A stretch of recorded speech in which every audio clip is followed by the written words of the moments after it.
United States will withdraw from the Paris Climate Accord.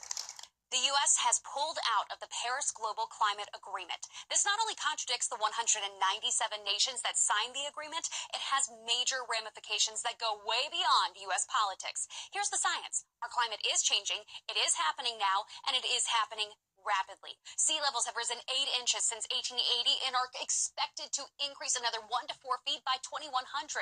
Flood risk increases. Droughts and heat waves will become more intense. Wildfires will no longer have a season. The rate of growth of carbon dioxide in our atmosphere in the last 40 years is unprecedented.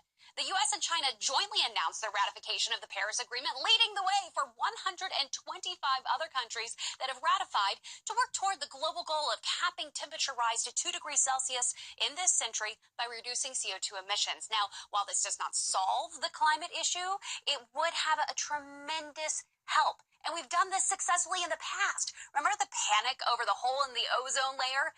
Every country in the UN signed the Montreal Protocol in 1987, leading to a major reduction in chlorofluorocarbons that were eating away at the ozone. The result? Our ozone layer has rebounded and is expected to make a full recovery. Blowback from this move goes way beyond the science community. The renewable energy economy is expected to be worth $6 trillion by 2030. The U.S. leaving this agreement opens the door for any of the 196 other countries to become world economic leaders. Bottom line, our planet continues to warm, ice sheets continue to melt, science screams the truth regardless of politics.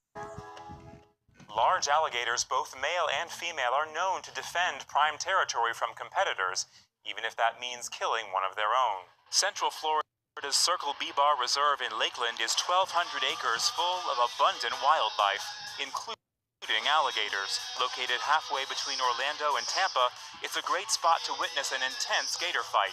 Photographer Neil Furlong was in the reserve enjoying his new hobby, nature photography. Then, after a splash, this violent alligator fight exploded right in front of him and his camera. A huge bull alligator, estimated at 12 to 14 feet long, proceeded to tear the smaller 8-foot gator apart. Then it slammed what was left of the carcass into the water. Despite offers, Furlong is sharing these photos with the media outlets free of charge. He told the Orlando Sentinel he appreciates the exposure but would rather any money and publicity benefit the Circle B Bar Reserve. I'm Matt Sampson, the Weather Channel.